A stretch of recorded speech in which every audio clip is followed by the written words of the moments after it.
ঠিক হয়ে গিয়েছে ভারতীয় ক্রিকেট টিমের অধিনায়ক রোহিত শর্মার পর ভারতের নতুন অধিনায়ক কে হবে।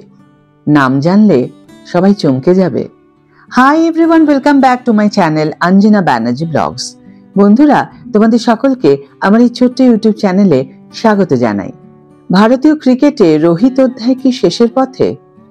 রোহিতের পর কে হবে টিম ইন্ডিয়া টেস্ট অধিনায়ক, তা নিয়ে শুরু হয়েছে চর্চা।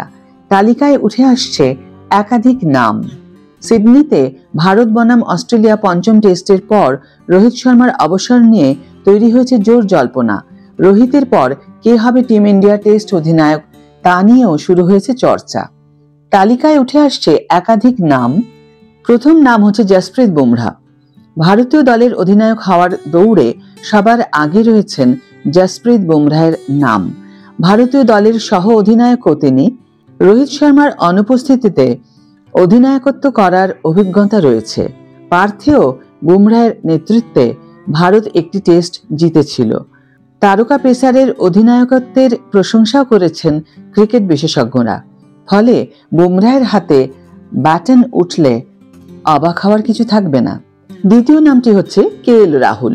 তালিকায় অপর নাম হলেন কেএল রাহুল।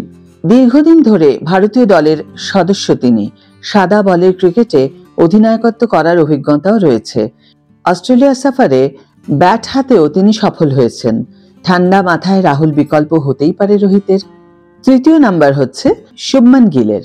রোহিত শর্মার পর ভারতীয় দলের ভবিষ্যতের কথা ভেবে একজন ইয়াংস্টারকেও দায়িত্ব দেওয়া হতে পারে। সেক্ষেত্রে উঠে আসতে পারে শুভমান গিলের নাম।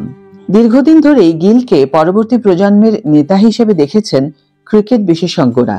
চতুর্থ, ঋষভ পান্ত। তার ব্যাটিং নিয়ে প্রশ্ন উঠছে। পরিস্থিতি অনুযায়ী ব্যাটিং করতে পারছেন না ঋষভ পান্ত, তবে অভিজ্ঞতার কথা বিচার করে পান্তের নাম বিবেচনা করা হতে পারে পরবর্তী অধিনায়ক হিসাবে। সাদা বলের ক্রিকেটে ভারতকে নেতৃত্ব দেওয়ার অভিজ্ঞতাও রয়েছে। পঞ্চম, বিরাট কোহলি। সব থেকে বড় চমক হবে ফের যদি বিরাট কোহলিকেই টিম ইন্ডিয়ার অধিনায়ক করা হয়। সূত্রের খবর, স্টপ গ্যাপ অধিনায়ক হিসাবে একজন মোস্ট সিনিয়র ক্রিকেটার অধিনায়কত্বের দায়িত্ব নিতে এগিয়ে আসতে পারে। ভারতীয় দলের এই টালমাটাল পরিস্থিতিতে কোহলিকেই যোগ্য মনে করেছেন অনেকে। কোহলি ভারতের অন্যতম সফল টেস্ট অধিনায়কও। ফলে ফের কোহলি অধিনায়ক হলে অবাক হওয়ার কিছুই থাকবে না। এখন দেখা যাক, সময় বলে দেবে এই পাঁচজনের মধ্যে কে অধিনায়ক হতে পারে রোহিতের পরিবর্তে। আজকের ভিডিও এখানেই শেষ করছি বন্ধুরা।